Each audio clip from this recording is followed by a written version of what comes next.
on. And we'd Yeah. like to give her a round of applause. I'm nervous. I don't And let's hear You're it fine, from you're her.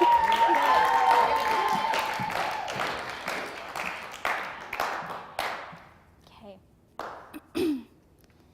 Why do you worry so much? Why can't you just get over it? Don't you know that it's all in your head? Why are you making a big deal about nothing? You know, everyone feels this way sometimes. Don't you know exercise, eating healthy helps? And my all-time favorite, why are you so anxious? If you're like me, these are your least favorite questions ever to be asked. And also, if you're like me, you suffer from GAD, Generalized Anxiety Disorder. A study from the Anxiety and Depression Association of America said about 40 million adults in the United States suffer from GAD. And it's a very treatable disorder, but only 1/3 of those adults actually get help. I was trying to think of a way that I could explain what exactly goes on in your brain when you have anxiety, and I'm not super scientific, so I found a video. It's by Life Noggin, which is a science education YouTube channel that talks about science and what's going on in your body during medical issues. So if you want to play that for me.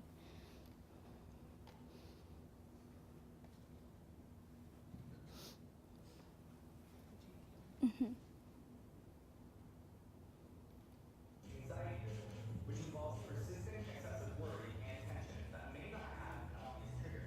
And for people who get panic attacks, the feeling of terror strikes suddenly without warning. But what's actually happening in the brain? Let's take a look.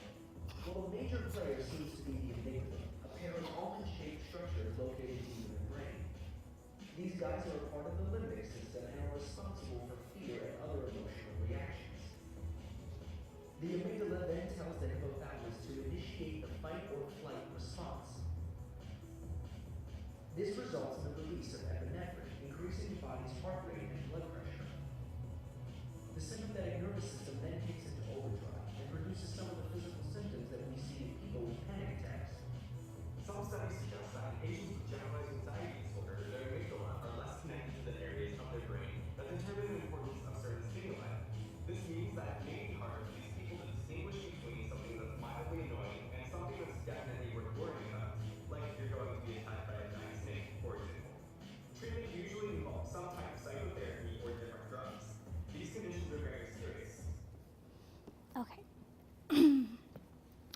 And for those who, I don't know how many times in my life I've been told, it's all in your head. Well, literally, it is all in my head. If you could go back to my PowerPoint. Oh, sweet. Okay, yeah, literally is all in my head. If you can see, the top is an MRI of a normal brain, and the bottom is an anxiety-disordered brain. And when I was looking up what all the different colors mean on an MRI, the red means it's highly active.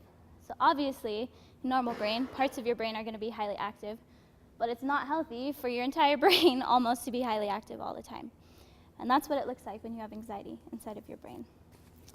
Another misconception that I've seen is people using anxiety attack and panic attack wrong. If you didn't know, those can be offensive and when you're not used correctly. And so Kathy Frank, an MD who works for the Henry Ford Hospital, she explained these perfectly. The anxiety attack usually comes from a reactor, or always comes from a reactor. For example, if you're afraid to give speeches, that could be a reactor, and you can have an anxiety attack. You usually feel fearful, apprehensive, your heart is racing, you feel short of breath. But usually those are shortly lived after that reactor is over. So after you give your speech, usually your anxiety attack is over. But a panic attack is much different. A panic attack is usually unprovoked, unpredictable, and all of a sudden you can be seized with fear and terror and apprehension. It's a little more dramatic than an anxiety attack, and you can hear it be described as, I felt like I was going to die, or I felt like I was having a heart attack. They also have physical symptoms with panic attack, which comes with chest pain, your heart can be racing, shortness of breath, dizziness, and nausea. And these type of attacks can happen for long periods of time. They can happen for an hour, for days, for weeks, whatever. How anxious you are depends on how long the panic attack will happen. While I was thinking about how I could explain to you exactly how a panic panic attack works, I found this video. It's by Megan Ranks. She's a vlogger on YouTube, and she explains like perfection of what a panic attack really feels like.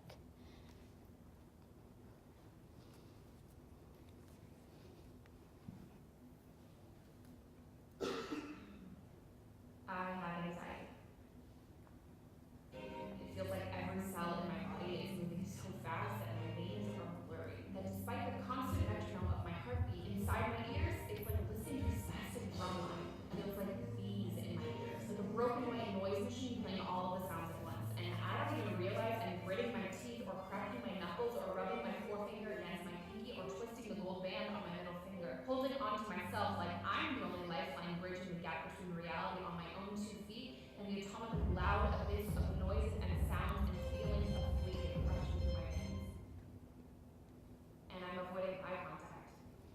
Not because I'm not listening to what you're saying, because I'm listening to the sound of my own voice, hoping that through your ears you can't hear that it's 2 octaves too high and on the verge of breaking because my palms are sweating and I somehow forgot to speak with anything behind my words other than insecurity. My anxiety feels like fire, unexplainably hot and rash and frustrating as I knock the inside of my cheek as if the solution to this feeling is buried between my teeth and gums. It feels like drowning, but it feels like burning, and it feels like forever. I imagine my feet moving with trails of dust behind them like those cartoons, because somehow it feels like I'm moving faster than the 60 seconds they've allowed in a minute. All the while, I'm just playing catch up on the stopwatch.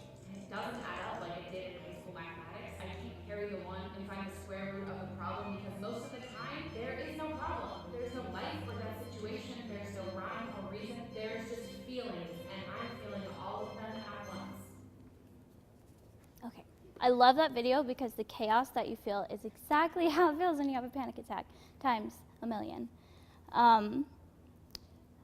I want to tell, after I told you a little bit about what anxiety is and how it works, I want to tell my story. There we go. So this is me. I was in preschool. I wasn't diagnosed until I was 20, but when I was young, I was really shy and I was really afraid of everything. But my parents didn't think anything of it, because usually kids are shy and are scared. But the first time my parents noticed that I might have a problem was when we were in Seattle, Washington. I grew up in a little town in Oregon, and I wasn't used to big buildings and lots of people. So as we were walking around, all of a sudden, my hand started to shake, and I started to cry. And my mom was like, "What is wrong with you? Are you okay?" And I told her that the buildings are too big. And she said, "That's okay, I'll be here." And so they kind of brushed it off. And events like that happened throughout my life. Little things that I shouldn't have been so scared of, but I was. But I didn't get, like I said, I didn't get diagnosed till I was 20 when I was on my mission. I was on a mission for the Church of Jesus Christ of Latter-day Saints in Richmond, Virginia. If you know anything about a mission, they basically involve everything that GAD people would hate, which is kind of hilarious. Meeting lots of new people, being in really uncomfortable situations, having no time to relax, having those things that relax you not be available to you, such as music or movies or however you find relaxation. That's basically what a mission is. I struggled with it through my whole mission, but it wasn't until 9 months into my mission where it got really bad. I was with a companion named Sister Rushton, and she was wonderful. We'd only been together for like 3 weeks, and I woke up in the middle of the night, and I thought that I was having a heart attack, and I couldn't breathe, and I couldn't stop crying, and I didn't know what was going on. I ended up staying up the whole night, and I threw up a bunch that night. Stayed up, I couldn't do anything. I didn't know what to do. And luckily, she'd been diagnosed with GAD like 2 weeks before this has happened, so she kind of knew how to help me, but it's different for everyone. So that no sleep and throwing up constantly went on for about 3 weeks. And I finally got some help. I finally was humbled enough to be like, okay, I need help. I can't deal with this anymore. And I ended up talking to a counselor, and I hated it. I hated telling him how I felt. I felt like I was stupid. I felt like everything I was feeling was dumb because you couldn't see it physically, except for throwing up and staying up. And so he talked to me through some things I could do, and I got a little bit better and was able to go on. And about near the end of my mission, near the end of my 18-month mission, it happened again where it got really, really bad. And I had to talk to a counselor again, and they told me, hey, you're almost done. You could go home anyways. And I said, no, wait, I'm not doing that. I said I'd be here for 18 months, so I'm going to stay. And they ended up sending me to a doctor, and I got diagnosed officially, and I was put on anxiety medication, which I still take today. This is something that still happens. I still throw up. I still stay up a lot. I miss classes, and earlier this year they thought I had an ulcer due to anxiety and stress. It's the hardest thing that I've ever gone through, and I think it's the hardest because it's something that you can't see physically. It's all inside of me. I'd rather have a broken arm, I'd rather have a broken leg than stupid anxiety, but those are the cards I was dealt. When I was looking up anxiety, I found some pictures, and if you relate to these, I encourage you to get some help. These are pictures that photographers took to describe anxiety. If you've ever felt suffocated or like the world is going to end, if you've ever felt like your brain won't shut off, it won't turn off all the time and you can't think straight, if you've ever felt like things are going way too fast but you're moving in slow motion and you're trying to catch up constantly, if you've ever felt like you can't totally be in a situation because of your anxiety, more than likely, I'm not diagnosing you, but more than likely you could have an anxiety disorder. And I encourage you to get help. Make your mental health a priority. It's important. Talk to a friend, talk to a doctor, talk to your family. Not all anxiety, GAD people take medication. Sometimes it just takes a little counseling, learning how to deal with the situation. And remember that mental illness is not a choice, but recovery is. And I encourage you to get help and be aware and be active about anxiety. Thank you.